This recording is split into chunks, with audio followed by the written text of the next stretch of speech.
Élémentaire, mon cher Nico, une émission présentée par Nicolas Blondet, expert en qualité d'air intérieur.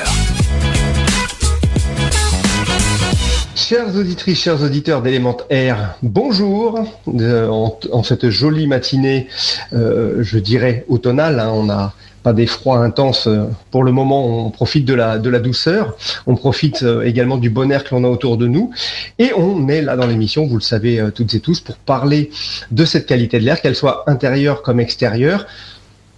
On a lors d'émissions précédentes, on a parlé de l'air extérieur avec les traitements d'air qui commencent à se profiler, et notamment celui qui est retenu pour les JO de 2024. Et là, c'était une belle avancée. Par contre, on va parler un petit peu plus, rentrer un petit peu plus dans la technique, mais la technique réglementaire avec Julien Serry du pôle Habitat FFB. Bonjour Julien, comment allez-vous ? Bonjour tout le monde, ça va très bien, merci. Ça fait plaisir de se retrouver. On s'était vu il y a quelques temps pour la journée nationale de la justement. Toujours des événements importants pour faire le point. Alors, dans l'actualité de la FFB et également dans les points que l'on va aborder, on refait une petite présentation. Dites-nous, Julien, ce que vous faites au sein de la FFB pour l'habitat. Alors moi je suis délégué national aux affaires techniques au pôle habitat de la Fédération française du bâtiment, qui est la branche maîtrise d'ouvrage professionnelle, on va dire, de la FFB, donc qui représente les constructeurs de maisons individuelles, les promoteurs immobiliers et les aménageurs fonciers, donc tous ces champs réglementaires, techniques et en particulier de la qualité de l'air intérieur pour nos clients sont au centre de nos préoccupations. Alors, et cette qualité de l'air dans le monde du bâtiment et dans le monde du logement, vous qui le suivez depuis quelques années, ces évolutions, elles sont marquées, elles sont bien visibles, puisqu'on parle de la qualité de l'air qui est l'invisible qu'on veut rendre visible. De quelle nature sont-elles ? Est-ce que les professionnels, on sent qu'ils le prennent vraiment à cœur et qu'ils poussent le sujet dans le bon sens ?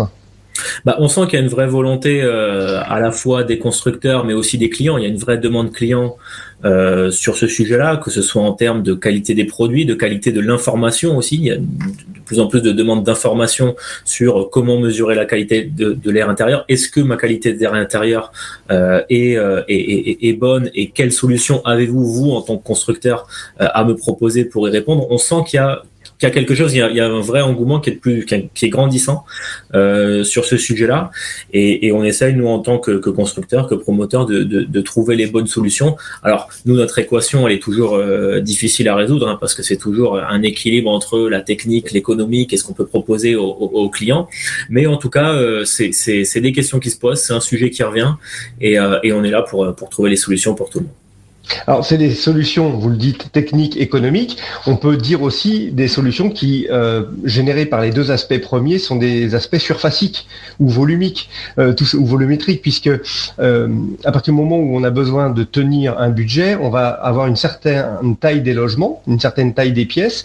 Dans ces pièces, évidemment, si on commence à réduire et qu'on concentre, et il y a aussi les lois qui arrivent pour dire qu'il va falloir limiter l'étalement urbain, donc on se dit qu'on va devoir concentrer, et on va avoir des logements plus petits, donc ou je dirais moins grands, et on va avoir aussi dans ces pièces une concentration de pollution qui va se faire rapidement et qu'il va falloir aisément évacuer. Donc tout l'enjeu, toute la quadrature du cercle, elle est là, et justement tout le monde, je dirais, met le pied sur le pont pour œuvrer, pour trouver les bonnes solutions. Alors dans ces bonnes solutions, évidemment, la technique, on parle de ventilation par insufflation, on parle de la ventilation mécanique habituelle par extraction, mais également on a les objectifs généraux de la construction, où la qualité de l'air prend un pas de plus en plus important, notamment ces vont influencer sur la typologie des bâtiments. Et notamment, les résultats maintenant minimaux à atteindre des bâtiments qui y sont soumis vont être obligatoires. Quels sont-ils, Julien, si vous pouvez nous détailler un petit peu ce qu'il va falloir respecter dans ces bâtiments, et dans cette réglementation, va-t-elle être suffisante ? Sommes-nous déjà assez en avant ? Allons-nous assez loin ? Ou faut-il, où il y a une petite frustration qui nous emmène de dire il faudrait peut-être qu'on aille un petit peu plus vite finalement ? Donc, effectivement, on peut aller toujours beaucoup plus vite et beaucoup plus loin dans la performance, mais c'est toujours l'équilibre à trouver, notamment l'équilibre économique. Donc oui, tous ceux qui connaissent le monde de la ventilation et qui travaillent dans ce secteur-là connaissent l'arrêté qui régit les systèmes de ventilation et surtout les débits de ventilation, qui est assez obsolète, on va dire, puisqu'il date de 82, de mars 82, si je dis pas de bêtises. Donc on peut imaginer que cet arrêté, vu sa date de parution et de mise en application, il est un petit peu obsolète, on va dire, au regard des technologies, des techniques et surtout des besoins qu'ont les clients aujourd'hui. Donc, il faut que ça évolue, il faut que tout ça se mette en marche. Ça prend du temps, hein, comme vous le disiez. On peut toujours aller plus vite, toujours aller plus loin, et ça doit être d'ailleurs dans nos ambitions. Après, c'est toujours un équilibre à la fois technique, mais aussi surtout économique à trouver. On a la transition industrielle à prévoir en fonction des nouveautés aussi. Absolument. Et au niveau des nouveautés et des avancées, on peut quand même citer la RE 2020, qui est quand même une avancée majeure pour le monde de la ventilation, puisque grâce à la RE 2020 ou dans le cadre de la RE 2020, il y aura un contrôle systématique des systèmes de ventilation à réception de la maison ou de l'appartement. Donc ça, c'est quand même une avancée qui va tirer la qualité et les technologies dans le bon sens, vers le haut.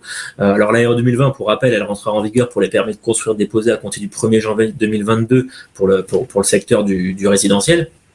Donc on peut dire en gros que les premières maisons livrées et donc les premières mesures et les premiers contrôles de ces systèmes de ventilation arriveront à peu près à l'été 2022, et puis tout ça va se mettre en marche. Et donc ça c'est une avancée vraiment positive, au même titre que la perméabilité à l'air en RT 2012. Là on met l'accent quand même avec la RE 2020 sur la ventilation et sur la qualité des systèmes de ventilation, et donc directement sur la qualité de l'air intérieur. Alors justement, sur ces systèmes, vous parliez de la perméabilité du bâtiment, ça avait été une grande nouveauté dans le cadre de la RE 2012, RT 2012, pardon. Par contre, ici, la perméabilité, on devrait retrouver les mêmes entreprises qui vont nous faire les mesures de débit, de pression sur les différents systèmes de ventilation. Donc, c'est-à-dire que on n'est pas vis-à-vis ou pour un constructeur, par exemple, ou un promoteur, on n'est pas dans des contraintes supplémentaires. On est déjà dans une typologie de métier qui est connue, qui est appréhendée. C'est juste je dirais, l'action de poser le résultat, puisque c'est une obligation de résultat, et c'est mieux quand on a des obligations de résultat plus que de moyens, de savoir où on va et de rassurer les clients, mais surtout de faire qu'ils aient chez eux un logement qui prend soin de leur air et de leur santé. Alors c'est ça, il y aura deux possibilités dans la RE 2020. La première possibilité, c'est un autocontrôle d'un artisan qui a le lot ventilation et qui est qualifié pour faire cet autocontrôle. Donc là, il y a une qualification qui va se mettre en place et les artisans devront y adhérer, entre guillemets, on va dire, pour pouvoir justifier de ce contrôle et justifier du contrôle réglementaire. Mais il y a aussi la deuxième possibilité, qui est celle que vous évoquez, qui est celle d'un contrôle tierce partie, c'est-à-dire qu'il y a un organisme extérieur payé par le maître d'ouvrage qui vient contrôler la qualité des systèmes de ventilation et la qualité du travail des artisans. Et ça, effectivement, on peut imaginer, et à mon avis ce sera le cas, que les prestataires ou les entreprises qui nous proposent des systèmes, enfin des contrôles de perméabilité à l'air soient totalement habilités et totalement compétentes surtout pour venir pour venir contrôler les systèmes de ventilation. Donc effectivement, il n'y a pas de changement brusque, on va dire, dans les méthodologies de travail, et on est dans la continuité avec la RT. On est à continuité avec la RT pour cette RE 2020 qui approche à grands pas. Dans 2 mois, nous serons au 1er janvier. Donc, soyons tous rassurés, les professionnels sont là, les systèmes existent. Maintenant, que chacun fasse ce qu'il a bien à faire et qu'il le fasse bien. On sait très bien que les professionnels sont pour la plupart des passionnés de ce qu'ils font, et ils n'ont pas envie de passer à côté de très belles réalisations. Et cet air qui est invisible dans le logement, finalement, c'est une réalisation parmi d'autres. La seule contrainte, et depuis des années, ça frustre un peu beaucoup dans le métier, c'est l'invisible. Comment savoir qu'il est vraiment efficace? Quand on a une bouche de ventilation, souvent on dit j'entends pas ma ventilation, elle fonctionne très bien, ou elle marche bien, c'est génial, je l'entends pas, mais peut-être que des fois elle marche pas aussi. Donc c'est difficile à appréhender. Il faut aussi que chacun chez soi ait l'habitude de ne pas laisser faire complètement l'intégralité du bâtiment à sa place, qu'il en prenne conscience et qu'il sache que les systèmes thermodynamiques de chauffage ou autres, c'est un entretien régulier annuel.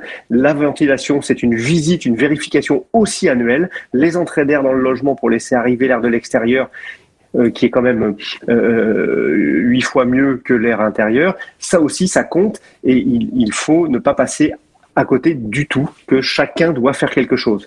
Julien, je vous remercie infiniment pour cet éclairage sur cette RE 2020, surtout sur cette loi climat résilience et les prochains pas qui nous attendent, puisque on va même en avoir d'autres, bien évidemment, puisqu'il y a un vrai défi du bâtiment, on le sait, entre les gaz à effet de serre, entre l'état sanitaire de ceux-ci, la frugalité dans le cas de la fabrication, de bien utiliser les bons matériaux au bon moment et dans les bons usages, les uns avec les autres.